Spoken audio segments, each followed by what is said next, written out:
Good morning students.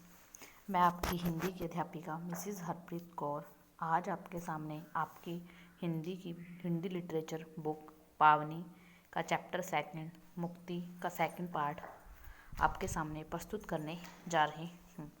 So please ध्यान से सुनना। शाम तक चिड़िया का घर बन चुका था। मैं लौटकर आया तो देखा कि वह अपने घर में बैठी है, कभी बाहर कभी अंदर, फिर अपनी चोंच में से तिनकों को ठीक करने लगती है। तो चिड़िया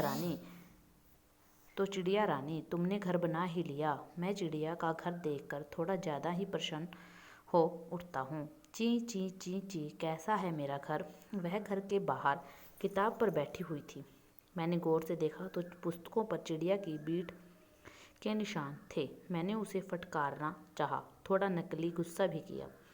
यह क्या, तुमने तो सब जगह बीट करके पुस्तक खराब कर देना।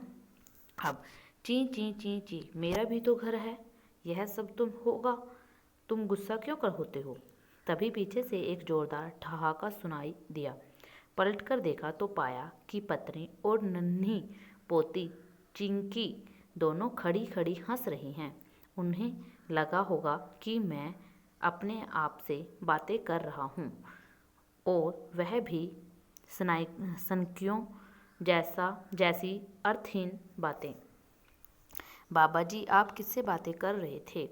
पत्नी की हंसी थम चुकी थी, पर हंसी की जगह अब उसके चेहरे पर शैतानी भरी मुस्कुराहट थी। उनकी आंखें जैसे पूछ रही थी कि सच में सठिया गए हो क्या।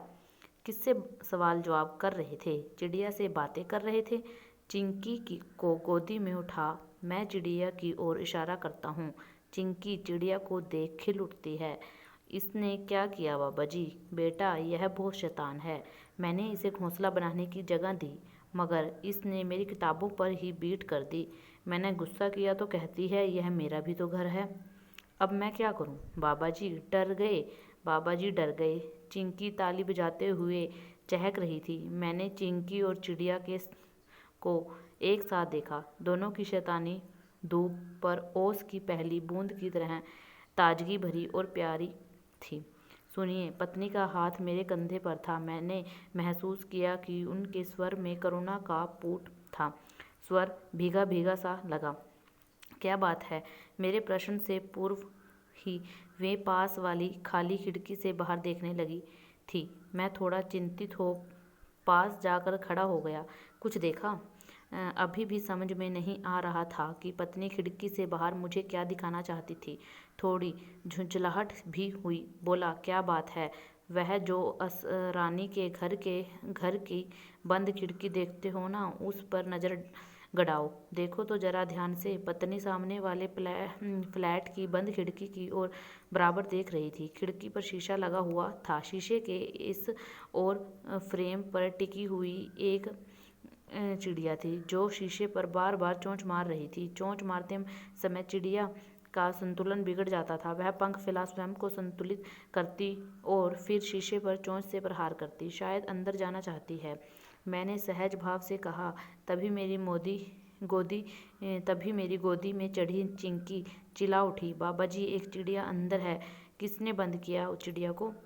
एक बच्चा भी है, वह भी खिड़की के पीछे ही है। पत्नी की आंखों में करुणा तैरने लगी थी और उन्होंने भारी मन से खिड़की से आंखें हटा ली। सुनो, यह असरानी परिवार यदि 15 दिन नहीं लौटा तो चिड़िया और उसका बच्चा 15 दिन यूं ही बंद रहेंगे। ये तो मर जाएंगे। बाबा जी, चिड़िया को निकालो ना। चिंकी मचल रही थी। पत्नी की पीड़ा घनीभूत हो रही थी और मैं व्यूमूढ़ होता जा रहा था। जो चिड़िया भी घरों में क्यों जाती है। ये चिड़ियाँ भी घरों में क्यों जाती हैं। अब हम कर भी क्या सकते हैं। तभी बुक शेल्फ पर बैठी चिड़िया चीं चीं कर उठी। मैं चिड़िया के इस स्वर में अकंठ डूब गया। सारा शरीर झनझना उठा। बार बार पत्नी के शब्द याद आने लगे। यदि 15 दिन असरानी परिवार नहीं लौटा तो इस तो के जवाब में बुक शेल्फ में घर बना पसरी चिड़िया बराबर चीं चीं कर रही थी। नेक्स्ट बेटे, फर्स्ट 5 क्वेश्चन लर्न करने हैं।